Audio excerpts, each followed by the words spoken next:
Canadian Management Professional Accreditation Program, Module 1, Position Profiles.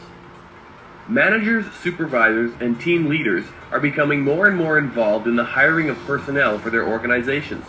Historically, hiring responsibility fell to the Human Resources Department, with managers, supervisors, and team leaders only contributing their expertise in the practical or hard skills area of the interview. They were not involved in the sourcing, screening, or reference checking steps. The first personal contact that an applicant has with an organization is usually the person who will interview them. This organizational representative is responsible for organizational entry. It is important that every interviewer have the skills and expertise to make the right hire the first time. Every applicant for a position in your organization is a 100% risk. The interviewer must reduce this risk through his or her recruitment, selection, and hiring processes. A comprehensive job description is the first weapon in the process to begin reducing risk. Armed with the job description, you can screen resumes to the job that you're hiring for and reduce the risk further. Once you have established your short list from the resume screening exercise, you then conduct the interview. After interviews have determined your selection, you conduct reference checks and data verification. The more the risk is reduced, the potential for the candidate to perform the functions of the position increases. What is the overall obligation of a recruiter to the organization? If you didn't get a job you really wanted and felt you were qualified for because they found someone better or more qualified than you, would you accept this? Of course you wouldn't.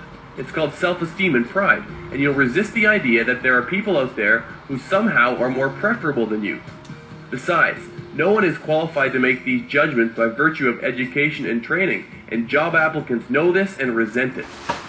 Pushing the job applicants' emotional buttons by using words like better, more qualified, and preferable only serves to force them to maintain their self-esteem, and the more desperate ones will challenge these statements through the courts because of the recruiter's perceived bias or prejudice. Rather than use this approach, we'll look at recruitment and selection as a risk reduction process and apply risk management tools that are in widespread use. Please refer to your risk chart handout. Look carefully at the risk chart. If we do not know whether the job applicant will succeed or fail on the job, then they are a 100% risk factor. This does not mean they are bad, it just means we simply don't know how they will perform and behave on the job. The first step in the risk reduction approach is to develop criteria for the job in the form of a position analysis or job description. Why is this job criteria a risk reducer? We collect this data because it will serve as a benchmark against which all applicants' skills, experience, background, and behavior will be measured. If we don't have this benchmark, recruiters will be forced to compare applicant against applicant, and the better resume writer or interview presenter will prevail, and you will still end up with an applicant who is a 100% risk factor. The next step in the risk reduction process is receiving the applicant's resume. Think of the job criteria as an exam containing questions that the applicants have to respond to, and consider their resumes as the answers. As in all exams, their resumes will be marked and scored, and pass-fail marks established using a resume scoring model. Both the position analysis and the resume scoring model are what we'll learn in this Module 1. The next step in lowering the risk is the interview itself.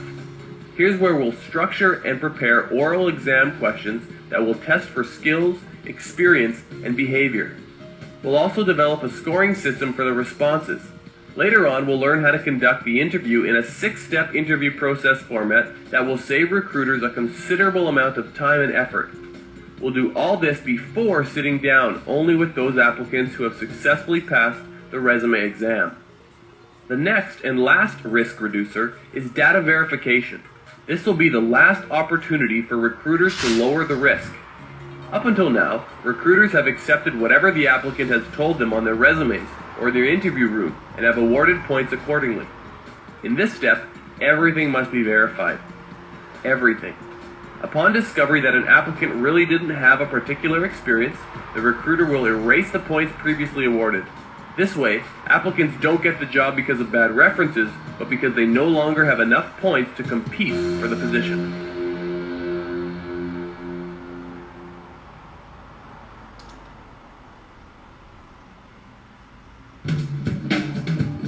time to prepare a position profile or job description. Before we begin, we have to take a look at some basic management, organizational development, and legal issues. Most companies don't like job descriptions. It conjures up horror stories of employees who are asked to take on more work and responsibility and refuse because it's not in my job description, as they say. However, the great debate surrounding the usefulness of developing job descriptions is irrelevant when you consider the legal impact of not having one. A job description is one of the most legal documents in the organization. It is the first piece of evidence required by judges, arbitrators, and human rights investigators when legal challenges arise from hiring and promotional decisions, as well as from employment contract disputes. The common management fear that job descriptions restrict an employee's output pales in comparison to a long drawn-out legal battle for breach of contract, or in comparison to a long, slow dance in front of a human rights tribunal. In fact, if written properly, a job description increases the scope of an employee's involvement in the organization rather than limits it. The simplest approach and the most defensible is to predict future performance from past demonstrated experience using the job description as a benchmark and as the selection criteria. If the applicant has successfully performed those activities with other employers, then he or she has a high potential of successfully performing those activities for a new employer. This method will lower the risk of erroneous hiring decisions. Therefore, the objective of recruiting is not to get the best applicant, but to select the applicant with the lowest risk to the organization. In order to do this, the job description must be free of any subjective input from the description writer, including any references to gender. It is important to remember that this is a highly legal document. The job description describes what has to get done, not who is going to do it. Every item listed must be objective and relate to the job.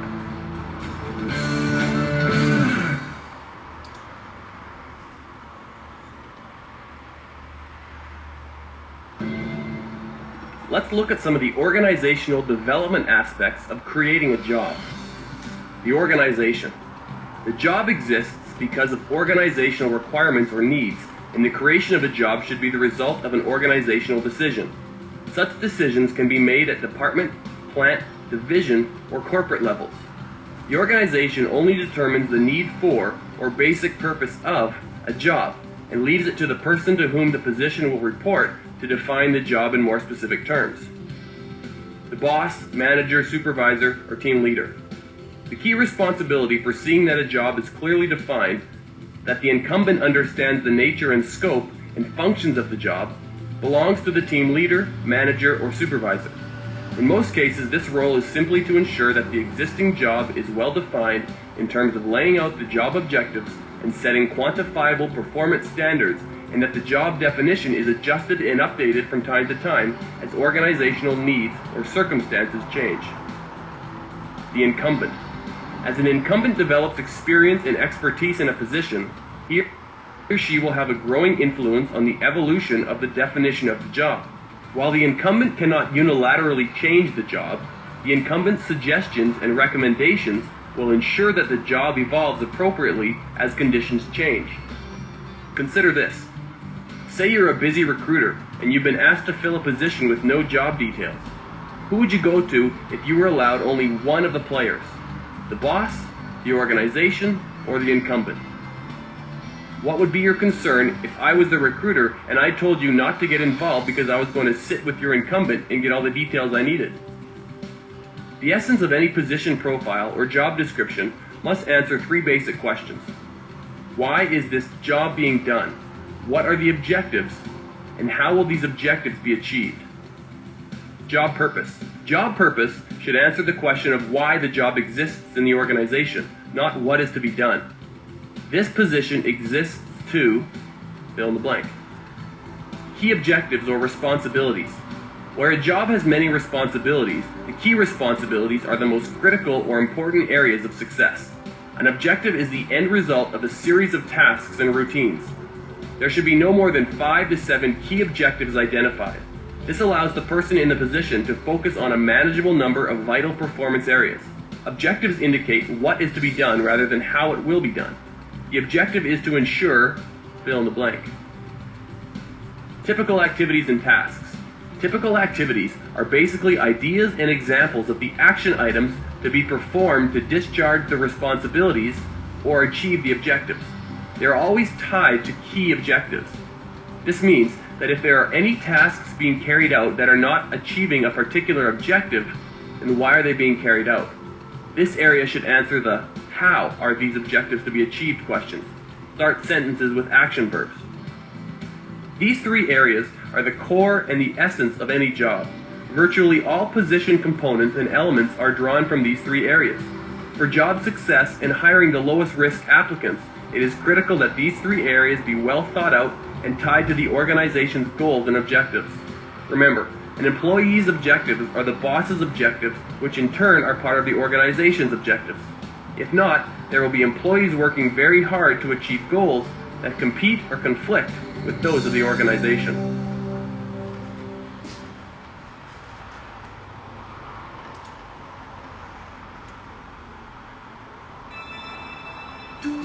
Let's review the key elements we'll be using to develop our job description.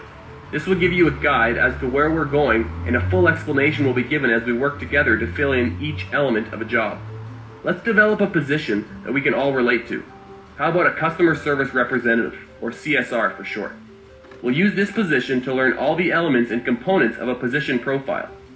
Position title, customer service representative. Here's the explanation. The first element that should be documented is the title of the job. It reflects where and how the job fits into the organization and the status it has in relation to other jobs. Issues. Beware of attracting applicants by using fancy titles. When deciding reasonable notice, judges take into consideration the status of the position. Calling the file clerk a data administration specialist may cost more in severance. Reports to manager, customer service. Explanation. This element indicates which department is accountable for the position. Due to the volatile labor market, it is wiser to specify a department name rather than the current department's manager name. This information will also become valuable when assessing an applicant's previous reporting relationships. Some issues to consider. By establishing the reporting relationship up front, the organization has given the manager or supervisor of the department the legal mandate to evaluate and document employees' performance. It is important for new hires to know to whom they are accountable and who will be measuring their results. Scope of position, the why question. This position exists to ensure existing customers are retained and new customers are added to the company's database, resulting in increased revenues. Explanation. This area should address the overall organizational need that led to its creation. Think of the things that have been going wrong in the organization that led to this job. Customer complaints were piling up and no one was getting back to them. Orders were lost or wrong, or no one knew when the customer would receive their orders. Some issues to consider. A very common reason for a lack of employee motivation is the fact that most employees know what to do and how to do it, but lack a vital understanding of why they are doing it. Without a clear purpose, it is difficult to remain enthusiastic about any job. Another issue is focus. When the purpose is clearly documented, the job description writer will ensure that all data about the job relates directly to the purpose. This enables the organization to declare the position redundant when the organizational need that led to the creation of the job becomes redundant. Key objectives, what? And the tasks or typical activities, how? Some issues. This data will assist the selection interviewers when probing applicants' backgrounds in achieving these or similar objectives in the past, and the number of objectives they were responsible for. Write some objectives and some activities that should achieve this objective. There may be 2 to 3 or even 7 suggested tasks for each objective, but just list 3 for this exercise. The level of detail will depend on the level of competence required. The less competent, the more tasks. Remember, you want to make sure the problems that this company had with its clients are solved. That's why you created this job. It would be foolish to pay this additional salary and have these problems unresolved. Objective number 1, to ensure customer service is continually improving. Tasks, develop and implement customer surveys, analyze results and make recommendations, implement and follow up on all improvements. Objective number 2, to ensure customer complaints are resolved. Tasks, log all customer service problems, organize and prioritize daily customer service call lists, maintain records of all customer service transactions. Objective 3, to ensure customers get their orders on time. Tasks, track all customer orders, prepare or track delivery schedules, call customers on status of orders. Objective 4, to ensure customer service policies are current and relevant. Tasks, analyze latest customer survey report, analyze existing policies and document variations, make recommendations for improvements. Objective number 5, to ensure customer information is available to the company. Tasks, enter all customer data into database. Conduct database audits and make corrections. Prepare customer service reports.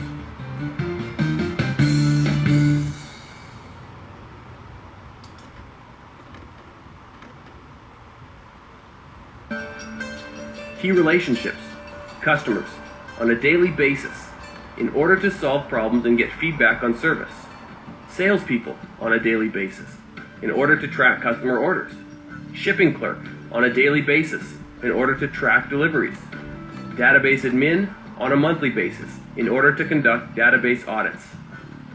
Explanation: this element documents both internal and external relationships that will have to be established by a new hire in order to succeed in the job.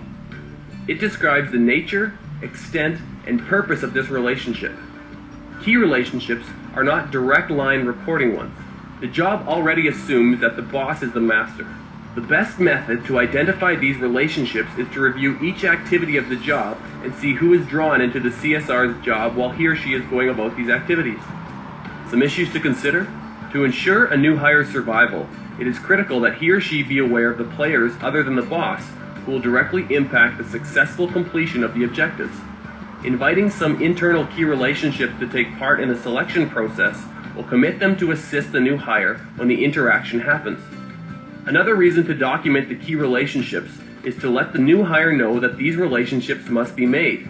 That is not an option whether these relationships are built or not, that it is part of the employment contract, and that failure to do so cannot be an excuse for missing objectives. Knowing that establishing key relationships is vital to the job's success, we may take a second look at who we want to hire for the job. Perhaps the technical expertise of the open position is secondary to how this person will get along with the personalities of the various players the employee will have to deal with. About 95% of all jobs should be considered personality driven, and more emphasis on identifying the right fit may ensure higher survival rates amongst the new hires. Managers and supervisors have an obligation to prepare new hires for success through training and through identifying the key players for them instead of letting them find out for themselves, perhaps with disastrous results. The sink or swim mentality is simply absurd and serves no purpose whatsoever except to amuse those who enjoy a good show. Forewarned is forearmed. Give the new hire a break and let him or her get the job done by starting off on the right foot. Problem solving, technical and process related. Dealing with broken equipment that causes shipping delays, twice every week. Coping with database crashes and downtimes, 5 times a week. Determining the appropriate survey questions and format, every quarter. Determining the appropriate solutions to customer complaints, every day, every hour. Problem solving interpersonal. Dealing with hostile clients, every day, every hour. Coping with conflicting priorities, daily. Coping with uncooperative departments, daily. Dealing with unrealistic expectations, every day. Here's an explanation. This element documents the real-life problems that must be dealt with and solved as a part of the job. This is a critical area and must be stated clearly. Problem solving is broken up into 2 areas: process, technical, and interpersonal, where personality conflicts and the day-to-day run-ins with people have to be handled well and not interfere with achieving results. Some issues to consider. Most organizations hesitate to put the problems of the job up front and let new hires find out for themselves.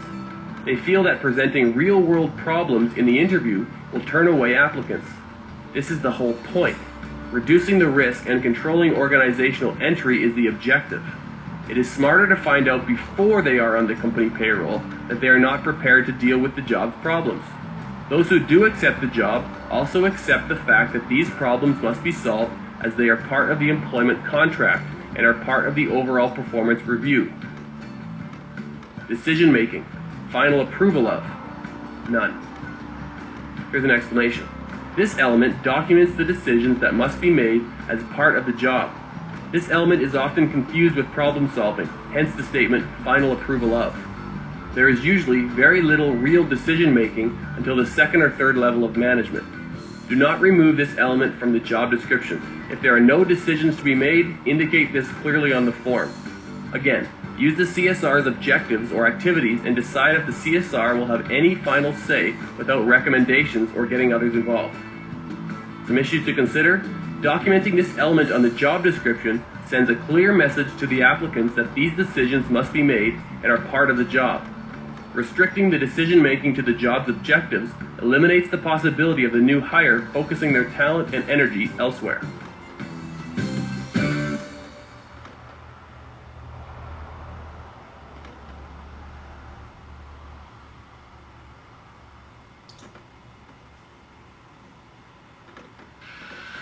Financial and measurement data.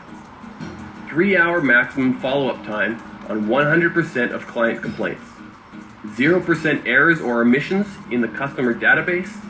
2-hour maximum response time for customer queries. Survey 100% of customers every 15th of March, June, September, and December. $5,000 budget for each survey. Here's an explanation. This element, the financial and measurement data, lays out the parameters of the job in terms of hard, quantifiable measurement data. A budget is also considered measurement data. Some issues to consider. Every job must have hard numerical measurement data. Every job can be quantified to provide this data. In the CSR example, the organization created the position primarily because of excessive customer complaints. What is the point of this newly added job if there is no reduction in complaints? This question alone demonstrates the need to focus on and document the job purpose. Another issue is that the new hire starts the job with clear, measurable objectives rather than relying on the subjective whims of the immediate supervisor during a performance review appraisal. Formal education. Must be able to pass a grade 12 equivalent English and math exam. Here's an explanation of formal education. This element documents the educational level required for the position. Some issues to consider for formal education. The Human Rights Commission sees educational requirements as employment barriers because equality of education is a myth rather than a reality. Target group applicants are therefore at a disadvantage even if they possess skills and experience for the job. For a CSR's job, let's assume we initially felt it required a PhD. The issue is not whether this educational level is legal or not, but what class of applicants it screens out. Until recently, PhDs were generally white males in their 30s. Therefore, the requirements became discriminatory. The organization will now have to rigorously defend this level of education for CSR's job. Recruiters complain that setting the educational requirements too low will result in 4 to 5 times the number of resumes to deal with. They further complain that setting the level too high results in few or no applicants at all. What to do? When all else fails, go back to the job description and identify the level of education really required for the job. For the CSR's position, it appears that oral and written language skills and mathematical competency are required to carry out the objectives and typical activities. We hope grade 12 will be sufficient, but unfortunately this grade level doesn't mean all grade 12 students can read or write, or even add up a column of numbers, so we intend on lowering the risk by requiring applicants to pass a grade 12 oral or written English exam and a math test, all borrowed from the local high school, instead of relying only on the certificate. Who cares how well they did in geography or history? Another issue is that a number of organizations look for educational requirements beyond the initial position so that new hires can progress to more senior jobs. Unfortunately, it appears that human rights commissions will frown upon this approach and insist that the educational requirement be tied to the job, as it is on Monday morning. Still, another issue is the fact that an organization has the right to increase its educational standards as long as sufficient and reasonable time is given to existing employees to attain that new level and at the organization's expense. Otherwise, the organization has, in effect, breached the original employment contract, and these employees can sue for wrongful or constructive dismissal. If existing employees can't or won't attain the new level, they can be moved to another job or terminated. Bottom line, if you do something wrong, You should do it to everybody because it is more defensible than one department doing it right. If you want to raise your educational requirements to community college, then make sure every CSR you have has a community college diploma.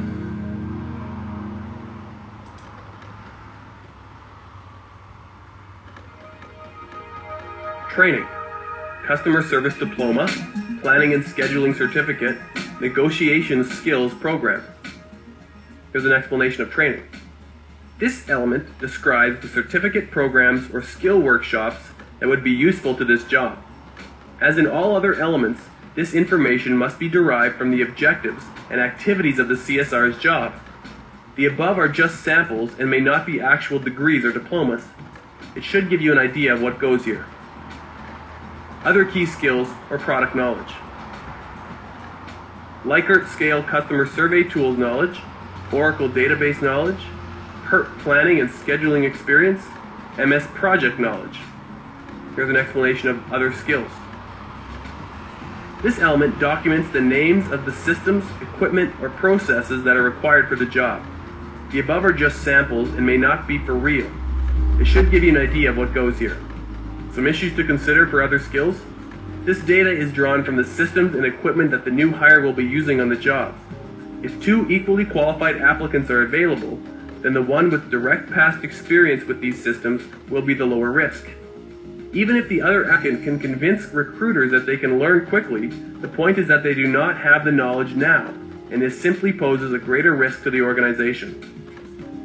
Experience: Past experience preparing and implementing customer surveys, past experience in analyzing results and making recommendations, past experience implementing and following up on all improvements, and past experience in every task and objective of this job, past experience in coping with database crashes and downtimes, past experience in determining the appropriate survey questions and format, past experience in determining the appropriate solutions to customer complaints, and past experience in solving each of the technical and interpersonal problems. Here's an explanation of experience. This element describes the desired work history that applicants should possess when applying for the job. If they have done these activities before, then they are a low-risk applicant. You'll notice that we also require past experience in having solved those technical and interpersonal problems. Some issues to consider for experience. The key to lowering the risk is to predict future performance from past demonstrated experience. This means that if the CSR will have to reduce complaints and improve customer service, we'll want applicants to have reduced complaints and improved customer service for previous employers. This does not mean that applicants who do not have this experience will not be capable of performing these tasks successfully. It simply means that applicants who do not have this experience are at greater risk than those who have. Remember, recruiters are not paid to judge whether applicants are good or better than others. Professional recruiters do not make emotional judgments about applicants, but simply assess risk. What all this means is that you want past experience in all the activities listed in the CSR's job. Nothing else will reduce the risk. Consider this. Your experience may be that some of the best people didn't have any of this experience beforehand, and it worked out really well. The reply could be that, in fact, a high-risk applicant was hired and got away with it. How many other high-risk applicants have they let in and who have failed? To be flexible, applicants may not have direct past experience, but may possess knowledge of how to go about it. Supervisory responsibilities.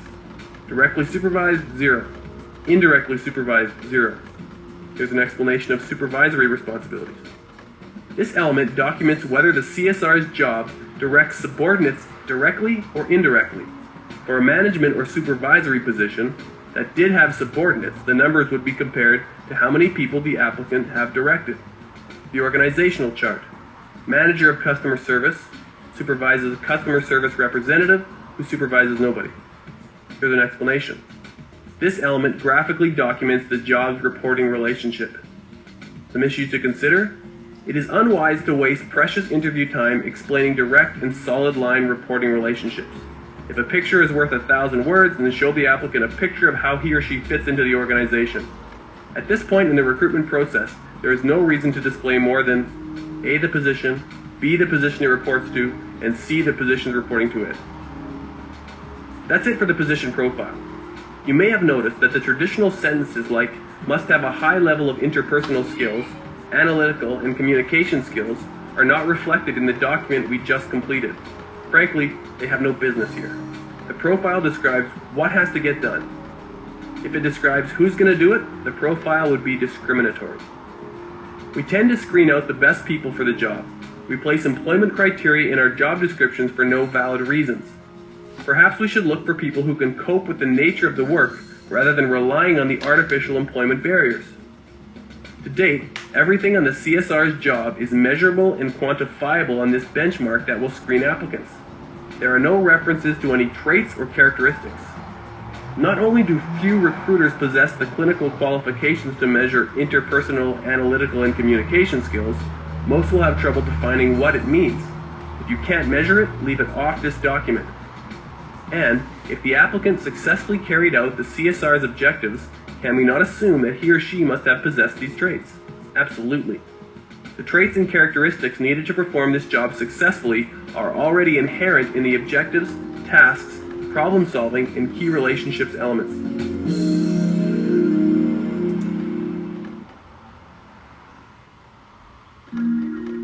Take a look at the benefits of putting together a good job description. First, it ensures valid and reliable interview evaluations. It provides for a more objective interview. You will have a benchmark for measuring the applicant's past experience against the required skills. This will reduce the risk of hiring the wrong person. You will no longer have to rely on gut feelings or play amateur psychiatrist. Second, it saves considerable time and costs. It provides a better screening tool to avoid the needless time and money wasted interviewing applicants who have no business being there. Third, it provides access to management and company operations. It provides recruiters with an excuse to leave their cubicles and find out how the company operates and what skills people use. The gathering of position information brings recruiters into contact with many of the key players. Fourth, it enhances employers' credibility and image through the recruiter. It provides recruiters with the tool to sell the job realistically and leave the perception that the hiring organization is professional, has its act together, and knows where it's going.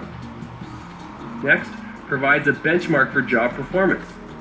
Provides common meeting grounds between employees, management, for an understanding of each job and what constitutes success or failure. 6. It establishes equitable rates of pay. Provides a means of establishing equitable rates of pay in accordance with the degree of skills, difficulty, and responsibility required. 7. It serves as a succession planning tool. It demonstrates the relationship of one's job to another's and helps establish promotional requirements within the organization. And finally, it identifies training needs. It identifies immediate training and development action plans for the incumbent. The successful applicant will not have all the training, knowledge, or skills listed on the position profile. This provides a quick needs analysis of what training is required from day one.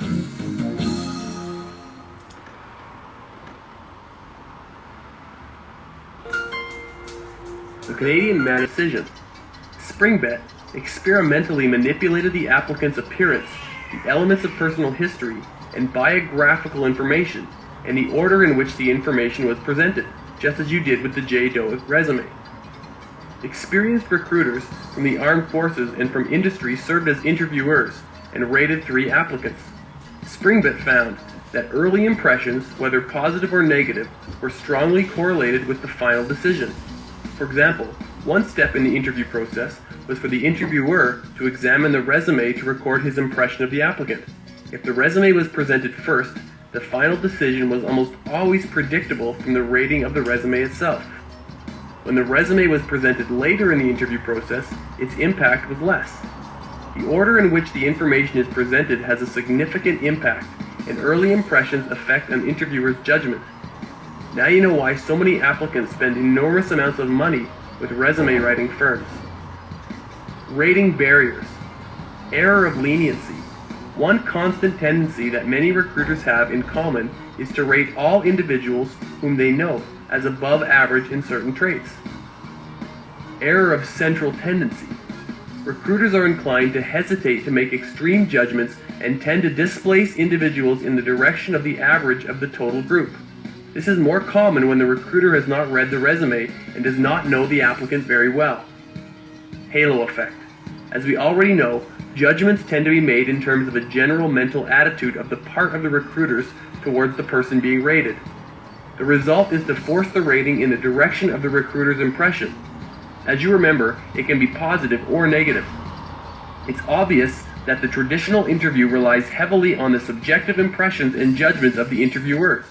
It would appear that the traditional interview is really more effective in determining who not to hire than it is in determining which applicant has the potential to succeed in a particular job. In effect, the interview works better as a rejection process than it does as a positive selection process. The traditional interview relies on the whims of the different managers who conduct the interview as they see fit. The length of discussion can vary, questions vary, and the priorities of the different interviewers vary. With inconsistent methods, results cannot be consistent. The artificial nature of the interview does not assist the process. Both the interviewer and the interviewee are on their best behavior and attempt to put their best foot forward. They see one another only in the context of the interview. Despite the fact that the discussion may eventually center on job performance, the questioning process tends to become more of an intellectual exchange. This offers the applicant ample opportunity to make his or her past job activities and accomplishments look extremely favorable.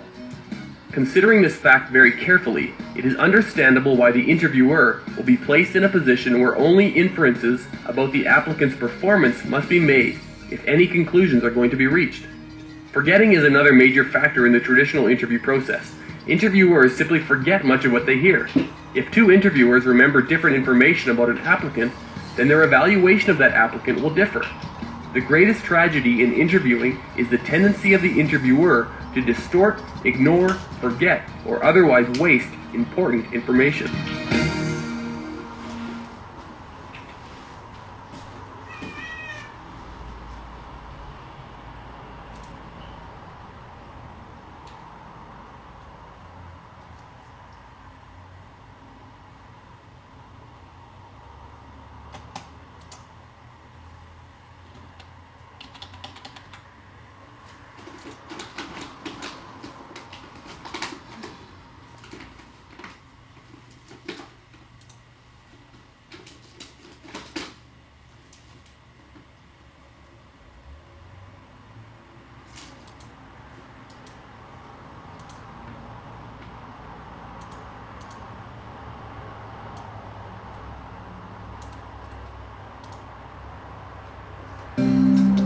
How and why will this job description be used in the interview process?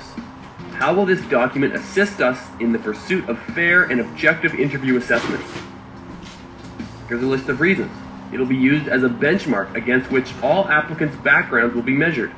It allows structured and consistent questions to be developed from it and asked of all applicants. It allows a scoring system to be developed based on the job details. Avoids silly, irrelevant questions and responses. Avoids uncomfortable pauses and time wasters. Avoids the interviewer's perceptual bias. Avoids legal challenges to selection decisions. Avoids hiring the wrong person, and avoids the cost of erroneous decisions. The interview's validity and reliability does not happen by accident. It has to be planned. In order to avoid the common pitfalls and deficiencies of the traditional interview, two fundamental questions must be answered about each applicant that applies for the job. First question, can the applicant do the job? And secondly, will the applicant do the job? Can the applicant do the job? To answer this question effectively, the interviewer must draw data from 3 areas of each applicant's work or non-work history. These areas should be explored through intensive interview probing and confirmed by testing the applicant on actual work samples before hiring. Past work or non-work experience, past training, past knowledge, education, or training on how to do the job. And the second question, will the applicant do the job? To answer this question effectively, the interviewer must draw the data from the applicant's attitude, values, and beliefs. Exploring these areas is crucial. Even though the applicant can do the job, he or she may fail because of undesirable or dysfunctional behavior, such as negative attitudes towards certain tasks or very poor interpersonal skills. These areas often contribute to the interviewer's gut feelings about the applicant and may overpower an objective CAN assessment. Motivation, attitudes, values, and beliefs, interest levels, behavior and personality, You will develop a series of CAN questions, a CAN scoring system for the responses, and a CAN pass-fail mark. Additionally, you will prepare a series of WILL questions and a WILL scoring system for the responses, and a WILL pass-fail mark as well. At the end of the interview, each applicant will have a profile of CAN and WILL ratings, and these CAN and WILL scores will never be combined. They must remain separate. If you combine the scores, you may never know where the majority of points came from, and you may be overly impressed by someone with highly developed CAN skills, while the failing WILL points about not being able to get along with or manage other people may be buried in the total numbers. But there's even a more important reason for not combining the scores. Keeping the CAN and WILL components separate is crucial to this process. Play the role of an interviewer and ask the candidate how many years they recruited for ABC Company. They pound the desk and answer 8 lousy, stinking, rotten years. What does your gut feel about the response? You think, bad attitude, hates recruiting. And then consider how good a recruiter you would be. Not a good one. Consider how you crossed the line. You took 8 years of hard, quantifiable CAN recruiting experience and crossed the line into WILL territory. You translated that CAN data into a loosely defined set of emotional WILL traits and characteristics, and then crossed the line again and used this WILL analysis to answer the CAN question. This must not be done. Only CAN data can answer the CAN question, and vice versa. Is it right to ignore the bad attitude or WILL data that was mixed up in the CAN information? This attitude and other WILL values will be explored when asking WILL questions. They will be scored under the WILL column, not the CAN column. This means that regardless of what vibes the applicant is giving off in the interview, 8 years of recruiting experience gets whatever points is given for that experience under the CAN column.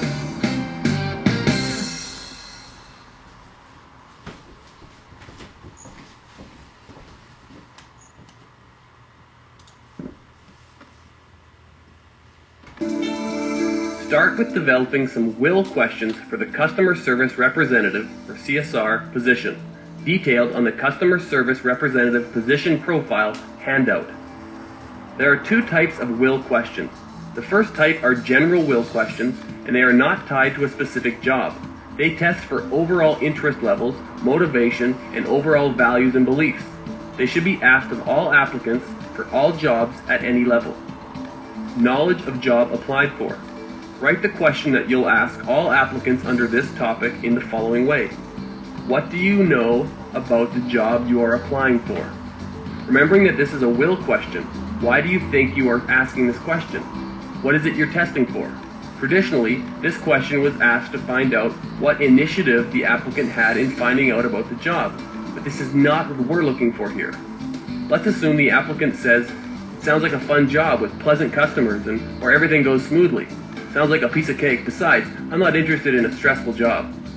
Does this response trigger a negative reaction in you? That's because you know the job is very stressful, and getting yelled at by hostile customers is not for everyone. Or the applicant may simply say, "I'm sorry, I don't know about this job." In either case, the applicant doesn't know what he or she is getting into, and you don't know how they'll react to these situations in the CSR job. Because of this uncertainty, they are not bad applicants, but are simply high-risk applicants. And we are here simply to assess risk and not play amateur psychiatrist. Conversely, if the applicant answers, "I know that I'll be on the phone all day listening to screaming clients and dealing with conflicting priorities and crashing computers," then this applicant knows what he or she is getting into and is obviously still interested and motivated to apply for the CSR job. This applicant is very low risk. We'll find out exactly how they performed when we contact their former employers. But for the purpose of the interview, this applicant will score high, as we'll show you later on in the session. Reasons for leaving current job. Frankly, we don't care why people leave jobs. We don't want an intellectual or philosophical discussion on people's behavior with the applicant. All we care about is why they are attracted to the CSR job. The question should be phrased this way. What is attracting you to this job? By asking the question in this way, we now have a benchmark that we can use to evaluate the response instead of trying to evaluate a deeply subjective discussion about people in life. Relationship between education experience and available job. Occasionally, you will interview applicants whose backgrounds are very different from the ones required for the job you're trying to fill. There are 2 reasons for this. You are operating with no resume scoring system, or a very poor one, or some member of your organization is forcing this interview on you because he or she has a son, daughter, cousin, friend, whatever, and you feel obligated or pressured to do so. We'll talk more about this later on. For now, you're interviewing this applicant for the CSR job, and this person has a PhD in liberal arts and 10 years of flower arranging experience. Your first thought is that this person was overqualified, will jump ship when something in his field comes along, or that he won't last long in a stressful and often hostile environment. You may be right, but why go through all the hassle of explaining this to the applicant? Get the applicant to reject himself. You do this by asking the following question right up front. Jim, how does your PhD in liberal arts and your 10 years of flower arranging experience prepare you to deal with computer crashes and hostile customers on your first day on the job? Jim will have trouble, or will be unable to answer this question. Jim is only prepared to deliver a pre-planned speech about his ability to take on new challenges and responsibilities, etc. This may be true, but Jim is definitely a high-risk applicant. Rejecting this applicant will now become quite easy. But what if the applicant's education, training, and experience is directly related to the CSR's job? Do you still ask the question? Absolutely yes. It is unfortunate that some applicants will have a difficult time relating to or transferring their pertinent education and experience to the available job. The ability to do so requires a certain level of intelligence. Frankly, some applicants are smarter than others. Knowledge of the hiring organization. The question should be asked this way. What do you know about our organization? Again, we're not interested in the initiative they took to find out about the company, but we're testing for core values. Does your organization perform abortions? How about being directly or indirectly responsible for the manufacture of weapons of mass destruction? Or is it a unionized or non-unionized workplace? Most organizations have some type of value system in place. Everybody wants a match in values. How are you going to find a match if you don't know how the applicant feels about these issues before they're on your payroll? If the applicant has no idea about your organization's values, it would be advisable to tell them without discussion. We perform abortions at this hospital. Do you have a problem with this? Yes or no? Better to get this right fit question out of the way in the confines of a private interview than have them call in the media and picket your workplace while employed, as others have done. Short and long-term career plans. Avoid the possibility of a well-rehearsed statement about where they want to go and what they want to be, and ask the question this way. Where do you see yourself in our organization 3 or 5 years from now? Now you have a benchmark, your own organization, to evaluate any response. You can now see if there's a match of the applicant's goals with the realities of what your organization can offer in terms of growth or promotional opportunities. There's nothing wrong with an applicant's desire to be the president in 6 months, but if this won't be feasible in this job, then this person is very high risk. And if your job is one that has a low ceiling and goes nowhere, then it would be advisable to explain this in the interview, up front as well. Let's face it, with the slaughter of middle management that brought about a flatter organization where there were fewer opportunities to advance and grow, it now takes someone willing to stay in their position for a long time before seeing any upward movement. Jim, this position does not lead to any significant career growth. Do you have a problem with that? Yes or no?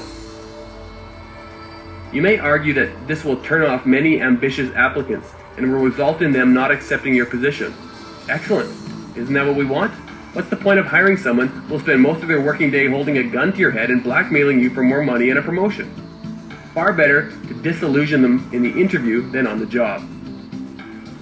Ability to express self in terms of the job. This is not a question to ask, but an evaluation by the interviewer if the applicant looks the part. Can you see this person in that role? In other words, if you're looking for a salesperson or front counter clerk who must interact with your clients, you have every right to assess people on how they dress and present themselves in the interview. This only works if it's relevant to the job. If it's not, and they're tied to a terminal in the basement and see no one all day, then it may be discriminatory or you'll miss out on some good skills. However, if an applicant walks in the door for a sales position wearing jeans and sneakers and hasn't groomed or showered him or herself in several days, then this person does not have the ability to express themselves in terms of the job. As mentioned before, there are 2 types of will questions. We developed the general will ones, that were to be asked of all applicants for any job and tested applicants for overall values, motivation, and interest levels. Now we'll develop hypothetical will questions, or job simulations, that are very job related and test the applicant's attitudes, values, and beliefs at an interpersonal level. What we are trying to do is create a simulation of the interaction they will have with other people, not things, while carrying out the CSR's jobs. The topics will be drawn from the job description itself. You will use the typical activities and/or interpersonal problem-solving criteria as a basis for the simulation. In other words, while carrying out the activity or trying to solve the problem, what are the likely interpersonal confrontations or hassles that they're likely to come up against? Remember, this is a will question, and you're testing for how they will handle people, not things or situations.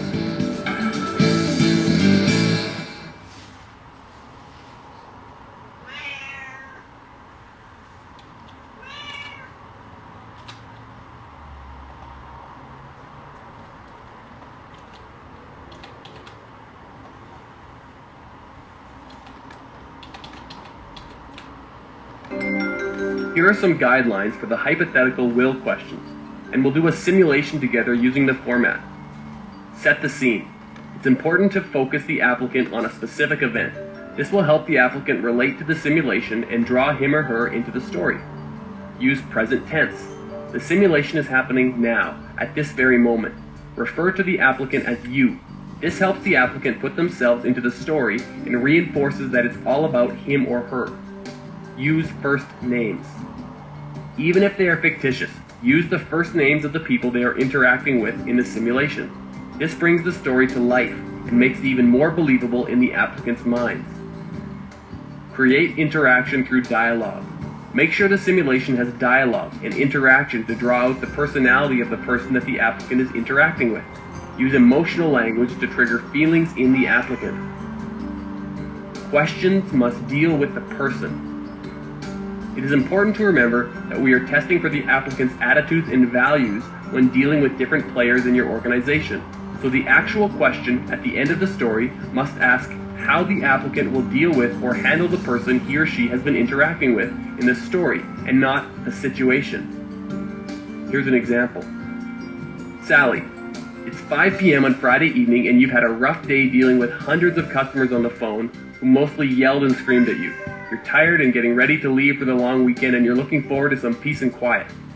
Just as you leave, the telephone rings and you pick it up thinking it's someone from home. But it's Bob from Acme Plumbing, one of your biggest customers. Bob says, "You dropped the ball, Sally. The shipment came 20 minutes late. You and your company are a bunch of idiots." You tell Bob, "The truck broke down and I rented one specially for you." But Bob just keeps on screaming and says, "That's not enough. I'm your biggest customer and you better have a better explanation than that." How do you deal with Bob? Look at some of the issues surrounding these types of hypothetical will questions. The more real the simulation in terms of what the applicant will truly experience on the job, the more valuable the question and the applicant's response. Choose simulations that the applicant will have to deal with on a fairly regular basis. It makes no sense to bring up a story that happened once and not likely to happen again. These simulation questions are not designed for their shock value. If the simulation could be role-played, like asking the applicant to actually pick up a phone while someone in another office plays the part of Bob, then the better the evaluation. Regardless of how stressful the interview can be for the applicant, the message that these simulations bring are being analyzed. In other words, the applicant may think, "Do I really want to put up all day with people like Bob? Maybe this job isn't for me." Great. Better to get the message across in the interview than to lose good customers while the applicant is on the job. These simulation questions must be answered by the applicant. The interviewer will not proceed to the next question until the applicant responds. If the applicant has never experienced screaming customers previously, then the applicant must base their response from the core attitudes, values, and beliefs. It is not important if the applicant did or didn't face a Bob before. What's important is how he or she responds now in the interview. This form of questioning is used extensively by industrial psychologists when evaluating potential employees on behalf of organizations. If done properly, simulations can expose much more of the applicant's core values than the interviewer could have drawn from a series of mechanical questions.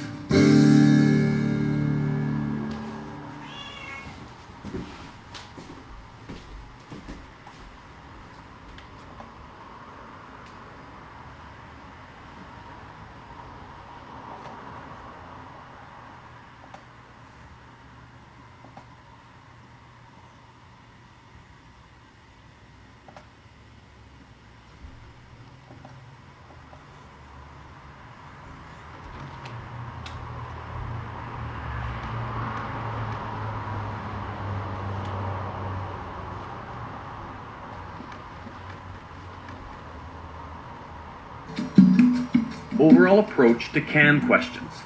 Take a look at an overall approach to CAN questions. CAN questions, as we know, test for skills, education, experience, and training on how to carry out a specific task or objective. Most applicants have many skills and possess much experience in a variety of tasks, but for the purpose of the interview, we are only interested in those skills and experiences that are directly related to the job we're interviewing for. Why? Well, let's assume the job is to sweep the floor. The applicant has experience in washing windows and cleaning ceilings, no floor experience. You'd argue that even without this experience, it wouldn't take much for the applicant to pick up a broom and sweep the floor. Maybe so, but how do you know? And that's the point. If we don't know, then there's risk, and our objective is to reduce the risk. We will never make assumptions about the possible transportability of someone's skills and experience. That's not what we're in the interview for. It's all about risk management. And if we did it in the window washer's case, we'll be tempted to do it for other applicants in more complicated jobs. The answer is no. What's the only method available to us for predicting someone's future performance? Past performance in that particular task. There's no other way to do this consistently and fairly and objectively. We must resist making these subjective inferences about an applicant's background. If the applicant swept the floor in the past, then this person has a low risk or high potential of doing it again. Nothing must interfere with this prediction. The interviewer's subjective impressions or the interviewer's own attitudes, values, and beliefs must not become an obstacle when making a direct prediction from past experience to future performance. Interviewers must remove themselves emotionally from this prediction and simply not interfere in this crucial process. And while we're on the subject of predicting future performance, we'll make the same prediction for the applicant's behavior as well. That's right, we can't do one without the other. This means if we find out the applicant has a history of abusive behavior towards his bosses, then we will make the prediction that he or she will be abusive towards your bosses while on the job you're interviewing for. We are compassionate people for the most part, and we like to believe that people change. Unfortunately, any clinical psychologist will tell you that what you were when you were 7 years old, in terms of core values and how you perceive the world, is what you are now and what you'll be when you die. The only thing that will change your core values is if you experience a traumatic external event. Fair or not, we will predict future behavior from past behavior as well. Another issue about CAN questioning is creativity. Interviewers have a tendency to get creative in the way they ask interview questions. Let's take the floor sweeper's job, for example. Many interviewers will seek creative ways to elicit information about this aspect of the applicant's past work experience, and may ask, "So Jim, what was your involvement with the building you went to every morning?" This may be humorous, but most of us hesitate to come right out and get the information we really need. It's as if we're exploring sacred territory, and we want to tread carefully. Why? The person is applying for a job sweeping the floor, and we need to make a prediction about future performance.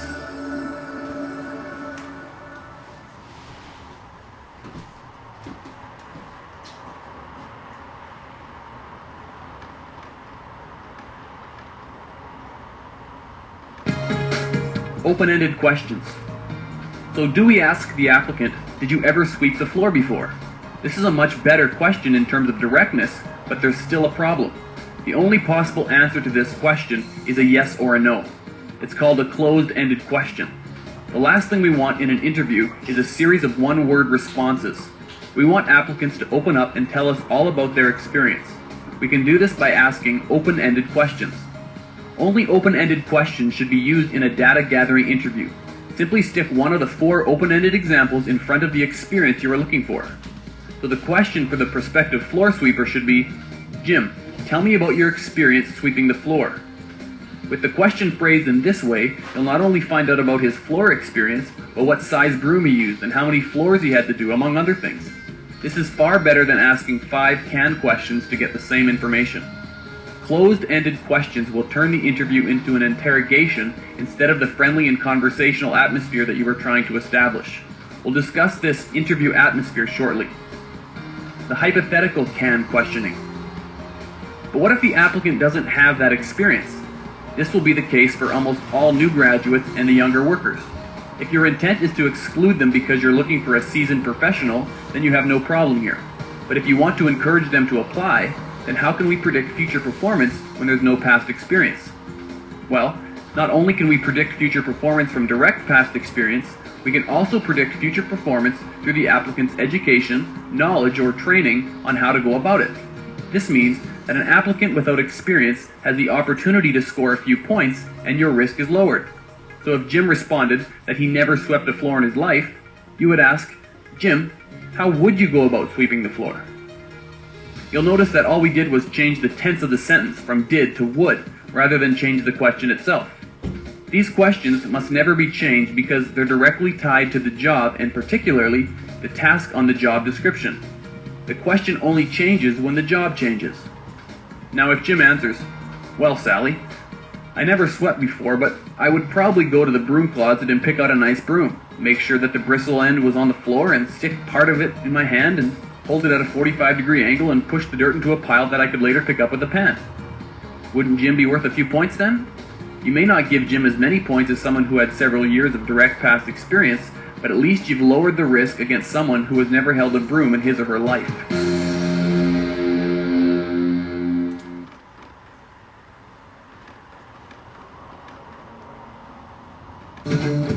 Now you're set to go. You have the background for the different types of can and will questions, and now it's time to formulate some questions. Please refer to the Performance Factor number 1 handout for the following. We're calling the key objectives performance factors because that's how we'll approach our questioning format. We question by performance. Instead of asking all of our will questions or all of our can questions first, we'll mix our related can and will questions under each performance factor. In this way, the interview flows better and it is perceived as a more friendly and conversational experience. We extract all the information from the applicant on each factor, finish with it, and then move on to the next factor until the data gathering is complete. Doing it this way ensures we are consistent, leave nothing out, are not skipping all over the place, and that we are methodically covering all of the applicant's background as it relates to this specific job. And the applicant will have no idea about how they are being rated because it seems like such a friendly and informal meeting. Under the performance factor, you'll see 3 C's. These are obviously can questions. You'll have to go back to the tasks on the job description to develop these questions. The approach for the can questions is to simply stick one of the open-ended question examples in front of each task on the CSR's job. The approach for the hypothetical can question is to use one of the already developed can questions and simply change the tense to would instead of did. Now you can complete the second and third performance factors objectives of the CSR's job.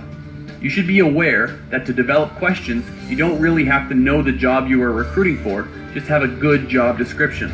This means you have no excuse not to be involved in the structured questions for any job that has to be filled in your organization. You've developed can and will questions for this job. Where do you go from here? You need a scoring system. It's great that you have all these nifty questions, but what do you do when the applicant responds? You need a way to score the responses quickly without resorting to taking reams of notes. You'll think about notes shortly. For now, you'll assume that this is an oral exam that has to be marked and scored just as you did in the resume scoring model, and you must assign a pass or fail mark. So where do you start? The first thing you have to do is figure out how many total points you have for the exam and how the points will be distributed among the questions. The easiest way to do this is to establish a percentage for the can portion as opposed to the will portion of this job. You have to establish a weight. In other words, out of 100%, what percentage of the CSR's job is can related and what percentage is will related. It is vital that this ratio be accurately defined or you will consistently hire the wrong person for the job. Here's a method for analyzing the can versus will aspect of any job. You must look at the environment in which the activities of the job take place. A can activity assumes that the work requires a certain body of knowledge, skills, education, and experience, and all of this is applied directly to the job. An example would be a data entry operator. Jim or Sally, 2 very experienced data entry clerks, are hired to enter data and apply what they know directly to the job. A will activity assumes that the work may require a certain body of knowledge, skills, education, and experience, but it is applied through other people or through interaction with other people. An example would be a data entry coordinator or supervisor who has to get Jim or Sally to do the data entry. In this case, getting the data entered is more dependent on the interpersonal skills, will, than on data entry skills and experience. In other words, if the data entry is dependent on convincing or motivating someone to enter the data, then it becomes a will factor for the purpose of assessing the overall can and will ratio of the job. The evidence that you often assign the wrong can and will ratio is the common tendency to promote highly technical people into management functions, assuming that their can abilities will make them successful managers or supervisors. The failure rate of these managers prove otherwise. Once in their jobs, they soon realize that their success relies very heavily on their interpersonal skills and not on their highly evolved can skill set. In fact, the higher you go in the organization, the less you are dependent on your can skill set. Success at those levels depend entirely on your ability to lead, motivate, and interact with those around you, all will factors. And when you think about it, how many workers are fired because of their incompetence? Extremely few. A vast majority of the time it's because of their attitude or values, or because their behavior is irritating, or what you sometimes call not being a team player. In fact, most organizations would harbor and invest time and money in a worker who knows nothing because he or she was a fantastic fit and had the right attitude. There are very few purely can jobs today. Your can skill set is worthless unless you have the ability to share those skills and knowledge with the people that you're interacting with in the organization. Who will listen to you, or who will be motivated by your highly developed skills and knowledge if you consistently irritate and turn off those around you through your bad attitude and behavior?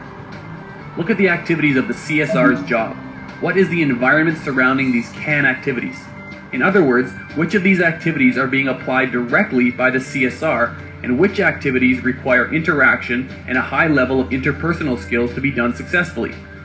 We'll put a W beside those and a C beside the others. When in doubt, we'll err on the side of W. For the purpose of saving time, let's assume that this job has only one objective. In the real world, we would go through every objective and every activity of the job to carry out this analysis. For now, let's look under performance factor number 1, which is develop and implement customer surveys. Now, is this a can or will activity?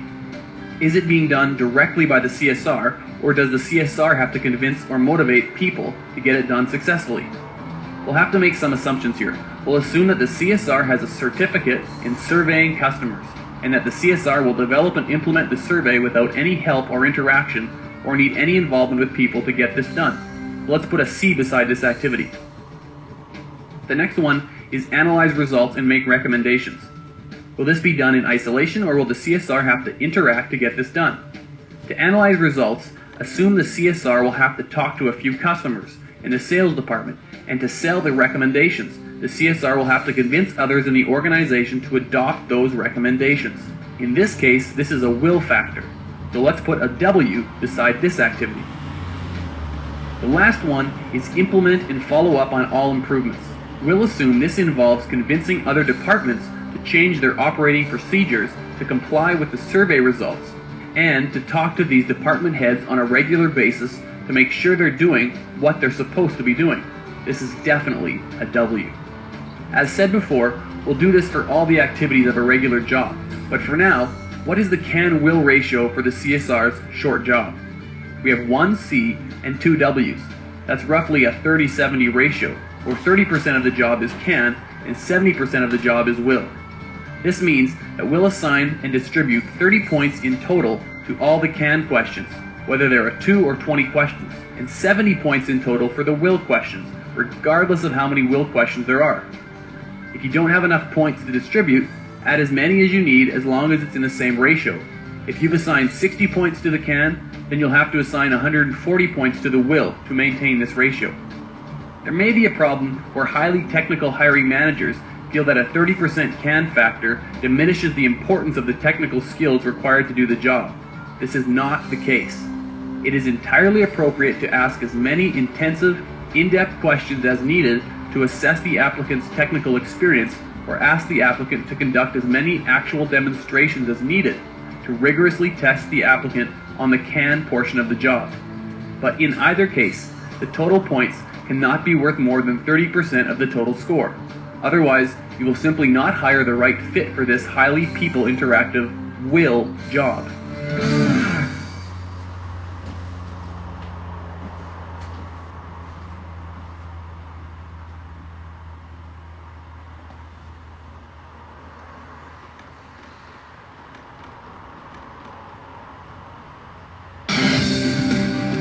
now know where the points come from.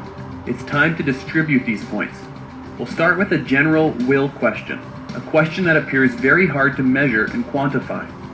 As the interviewer, you ask the interviewee the following: what is attracting you to this job? Now before going on, let's find out exactly why we have a scoring system. Evaluate the response using a 1 to 10 scale, 1 being a very poor response and 10 being the best. Use your gut feelings to be as subjective as you want. The interviewee responds with, I'm attracted to the job because the money and benefits you offer are very important to me and my family, and I'm looking for some stability in my career. Be entirely subjective. There is no right or wrong evaluation. Please refer to the distribution of points chart handout.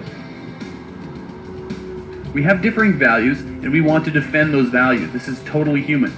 You may feel that money and a stable job shouldn't be the reason why they should be attracted to the job, or you may feel differently. It seems we're looking for a clone of ourselves in our ratings. In a group interview, you will notice how difficult it is to come to consensus when everyone is fighting for their values. It's as if the applicant isn't even the issue anymore. It has become us as interviewers. Not a great way to pick applicants. So if it isn't money that should be attracting an applicant to this job, what are the values you're looking for? What we have is hopefully the organization's, or at least the department's values as to why applicants should be attracted to the CSR's job. There could be 5 or 2 or 9 values set out, and they could be totally different for an accountant's job. The key here is that you have come up with the benchmark values. How will you ever find a match if you don't have the values to match applicants to? Arbitrarily assign 1 point for each value that the applicant brings up for a total of 3 points. You will put aside your own attitude values and beliefs and use the values listed here. Please refer to the General Will Questions Scoring Guide handout. You can't have a match of values if your organization doesn't know the values it requires. If the expected responses sound good, then you're letting external applicants set your organizational values. This is not wise. If an applicant brings up a value that you would like to incorporate, include it for the next job vacancy, or bring back the current ones and rescore them all. All you have to do is circle or check off a number instead of writing reams of notes. Your notes, in terms of the benchmark values, were already written before the interview began.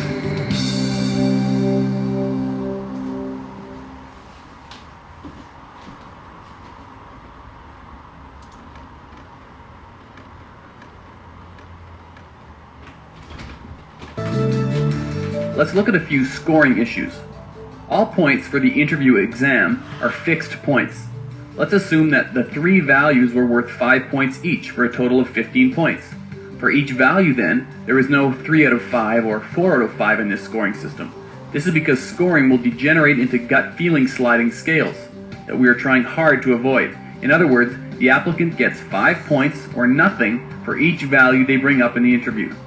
Just because an applicant brings up the value doesn't mean he or she automatically gets the points, particularly if you're getting the feeling that this person is well rehearsed and telling you what you want to hear. If this is the case, then probe. You can ask as many more sub-questions like, explain what you mean by enjoy working with people. Tell me more about why you enjoy it. None of these probing or sub-questions have to appear on your questionnaire. The bottom line is, if the applicant doesn't make you believe that he or she really enjoyed working with people, then he or she does not get the points. Not all values are equal. You may feel that prefer solving problems is much more important than excellent reputation. In this case, give problem solving more weight. You could make it worth 5 points and assign 2 points for each of the other values for a total of 9 points. This way, you can actually set a pass or fail mark for this question alone by making the pass mark 5 out of 9. In other words, if the applicant didn't express the value of problem solving, then he or she could not possibly accumulate enough points from the other 2 questions to pass this question. The applicant may bring up a value that sounds good but isn't written on your response list. It may sound good to you, but is it really a value you want for this department? In this case, if it isn't expected, the applicant gets no points for it. If in fact you feel that this should be a value, then incorporate it into the next questionnaire for the next CSR's job. Never change the scoring system in the middle of the process, unless you bring everyone back and put them through the process again. Consistency is the key to a defensible, fair, and objective interview process. Some interviewers may feel that this system ties their hands because it is too structured and won't let them be creative in the interview. Frankly, the last thing you want to do is get creative. Interviewers are there to gather data and not play the role of an amateur psychiatrist. Ask the questions, circle the scores, and get to the next applicant. This is not a social event. This is a process to control organizational entry. This is business. Any creativity should be focused on structuring powerful questions and developing the scoring system.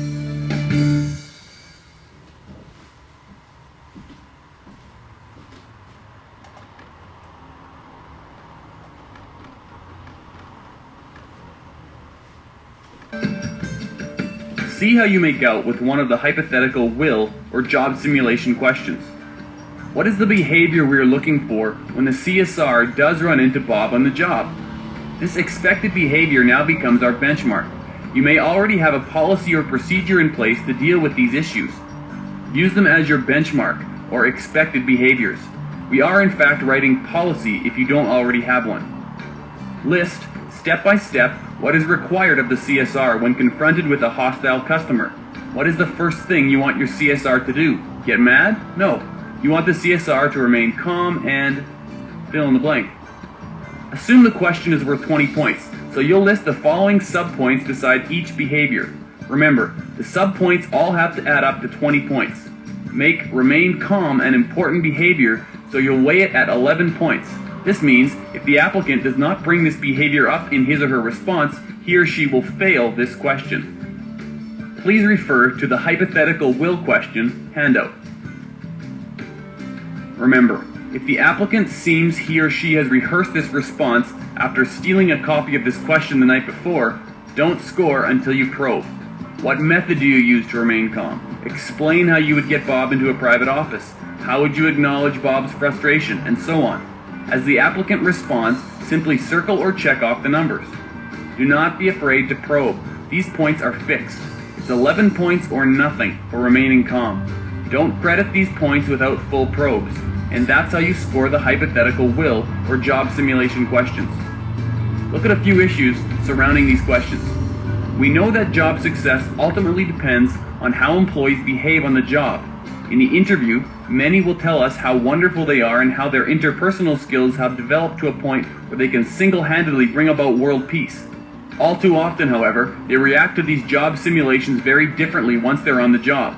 It's time to hold successful applicants accountable for their interview promises. All final interview scoring documentation must be placed in the successful applicant's employee file, along with a copy of the job description and a copy of the letter of offer before they arrive at work on Monday morning. Doing this binds them contractually to what they said they'd do in the interview. Their responses now become part of the employment contract. At any time during their employment, whether it be 3 days or 10 years down the road, the interview responses can be used to remind employees of the commitment they made in the interview when any serious deviations in behavior are noticed. The interview documentation is used as a behavioral correction tool, a disciplinary tool, or a justification for termination for cause. In any case, any deviation becomes a second warning. The first one happened after the interview, when the successful applicant ignored his or her interview scores and was made aware that he or she would be held accountable for what they said.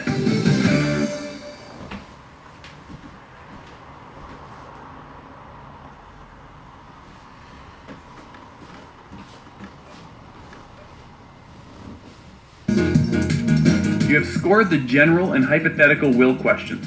Now go on to scoring the general and hypothetical can questions. Question by performance factor rather than by task for this exercise. Performance factor number 1 was to ensure customer service is continually improving.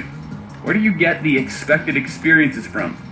From the tasks for that factor. In other words, you want the applicant to have done those tasks before so that you can reduce the risk. Please refer to the can question profile related handout. Assume that the total points for this question is 18 points, and you'll give 6, 4, and 8 points respectively to each of the tasks. These points are for those applicants that have done these tasks in the past. Remember, these are fixed points. You'll have to probe carefully before circling or checking these points. But this assumes that the applicant has had past experience. What if he or she hasn't any? Well, as we've already learned, we'd ask a hypothetical can question to find out if the applicant has knowledge on how to go about it. The hypothetical can question is identical to the general can question except for substituting would instead of did. To make scoring easy, put the hypothetical can points beside the did points for easy scoring. We'll assume that knowledge of how to go about ensuring customer service was continually improving is worth 50% of the value of actually having done it before. So, the sequence would be, Jim, describe how you would ensure that customer service was continually improving. I developed and implemented surveys and made sure the results were implemented and followed up. At this point in the response, you want to probe these two areas before scoring with more open-ended sub-questions like, explain how you developed the surveys, and tell me more about the follow-up. Now you want to find out about the analysis of the survey results and the recommendations that weren't brought up by Jim. Explain your involvement in analyzing results and making recommendations.